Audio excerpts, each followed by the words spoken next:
Era 1935 y Japón estaba a punto de comerse el mundo. Sus fábricas producían los mejores coches y electrónica, su bolsa se disparaba, y Japón invertía desde rascacielos en Manhattan hasta obras de arte en París. Pero en un lujoso hotel de Nueva York, 5 hombres se reunieron en secreto para firmar un documento. Un acuerdo que, en solo 24 meses, haría caer al yen como un meteorito y marcaría el principio del fin del milagro japonés. Esta es la historia no contada del Acuerdo Plaza, cuando Estados Unidos decidió que Japón había crecido demasiado. Japón, la amenaza económica. Para entender el pánico estadounidense, debemos retroceder a los años 70 y 80. Japón no solo se había recuperado de la guerra, era una máquina de exportación imparable. Vendía mucho más de lo que compraba, especialmente a Estados Unidos. Coches, televisores, chips. El superávit comercial con Washington era de 50.000 millones de dólares anuales. Superávit comercial japonés con Estados Unidos, 46.000 millones. Crecimiento del PIB japonés, 5% anual, frente al 3,5% de Estados Unidos. Participación japonesa en mercado automotriz estadounidense, un 22%. Detroit se estaba desangrando. ¿Recordáis Detroit, no? Como la capital industrial del cinturón de óxido de Estados Unidos, del gran declive de la industria automotriz. Detroit quebraba por la competencia japonesa. El Congreso de Estados Unidos incluso llegó a destruir un Toyota con un mazo en plena calle como protesta simbólica. El déficit comercial estadounidense era insostenible y había un culpable claro, un yen artificialmente barato, que hacía los productos japoneses imbatibles. El motivo oculto. ¿Por qué Estados Unidos necesitaba el acuerdo? Pero esto no era solamente proteccionismo, era geopolítica pura. Estados Unidos salía de la crisis del petróleo de la que hablamos anteriormente, con una inflación disparada y una deuda pública récord. Estados Unidos necesitaba 1. Debilitar al dólar para hacer sus exportaciones más competitivas.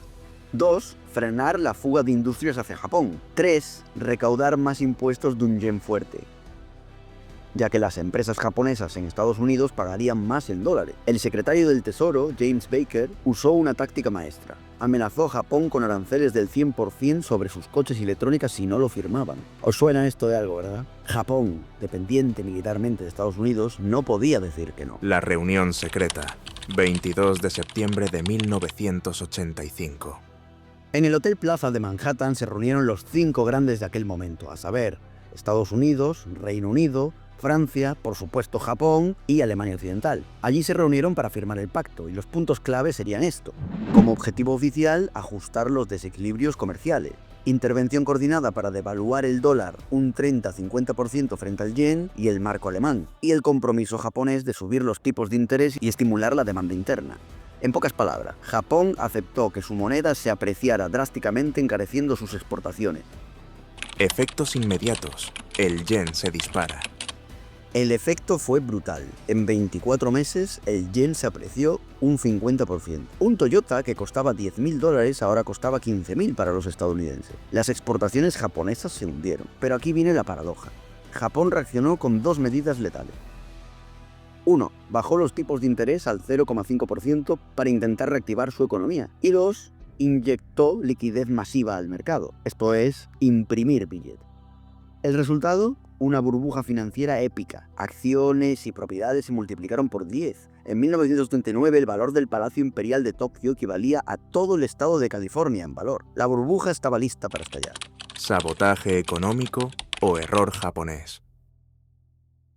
Y ahora la gran pregunta del millón. ¿Fue el Acuerdo Plaza un ataque deliberado contra la economía japonesa?